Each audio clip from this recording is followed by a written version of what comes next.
En esta ocasión estaremos hablando de los temporizadores neumáticos, que son las válvulas temporizadores neumáticos. De hecho, ya tenemos algunos videos en donde explicamos cómo funcionan.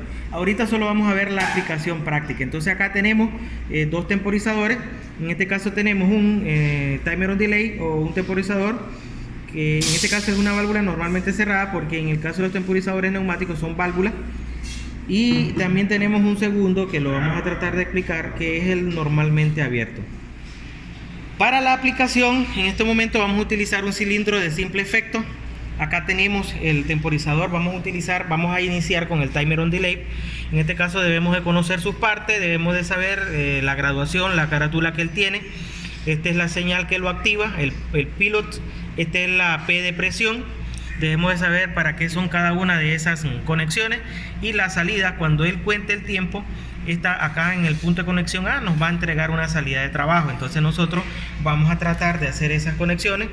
La P de presión la vamos a llevar a la presión del sistema, que en este caso va a ser acá nuestra válvula distribuidora. Y de la distribuidora yo también he sacado otra línea de presión para el pulsador de enclavamiento que vamos a utilizar para mandarle la señal al de pilotaje. Entonces acá nosotros le vamos a mandar la presión.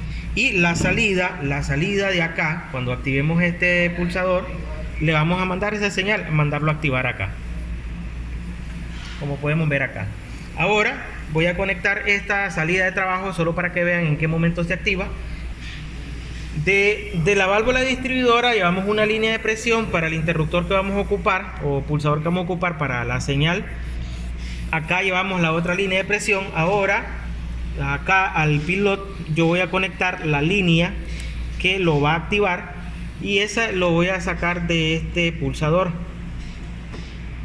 Vamos a ver ahí. Entonces he dejado la línea libre para que vean en qué momento se activa. Como podemos escuchar, ahí está la activación. Después de que pasen esos 5 segundos nos entrega la señal. Entonces esa señal la vamos a ocupar para hacer un trabajo acá en este actuador. Entonces venimos, pulsamos, se escucha que se activa. Después de un tiempo pasa señal y es así como se abre. Acercar la cámara para que se escuche. Que se escuche acá cuando se activa el timer. Ahí, vamos a dejarlo cerca, vamos a ver si se escucha. Ese sonido es cuando el timer se ha activado. Comienza a hacer el conteo y ahí termina dejando pasar la señal después de ese tiempo. Y el émbolo sale. Le quitamos la señal y entonces él retorna a su posición inicial. Ahora vamos a sustituir el timer on delay por este que es un off delay. O sea, en el caso del anterior él retrasaba el flujo de aire para el encendido. En el caso de este retrasa pero para el apagado. Esta es una válvula normalmente abierta, no sé si se puede ver el símbolo, para que aprendamos a identificar eso. Entonces venimos, lo ubicamos acá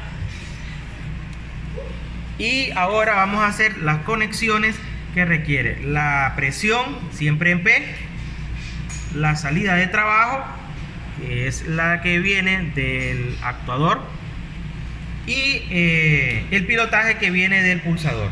De aquí del pulsador viene la entrada, la señal que lo va a activar. Ahora, como este es normalmente abierto, ¿qué va a ocurrir? Cuando le conecte la presión y lo activemos, él directamente va a avanzar. El tiempo lo va a contar cuando apaguemos. Para que entendamos esto es similar a los timers eléctricos. El on delay retrasa encendido, el off delay retrasa el apagado. Por eso le dicen con retardo a conexión también. Entonces le conectamos presión.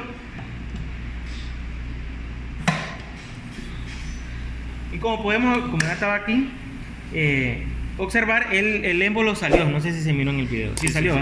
Ahorita que yo lo activé, como podemos observar, ahorita que lo activé, costó un tiempo y hasta ahora regresó. Entonces veamos, vamos de cero.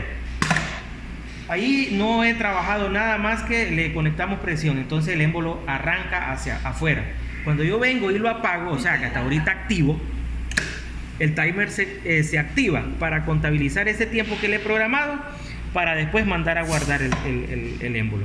Así trabajan los dos timers neumáticos en la parte neumática, para que entendamos lo que es los timers en el caso pues de la parte neumática con relación a los timers en la parte eléctrica.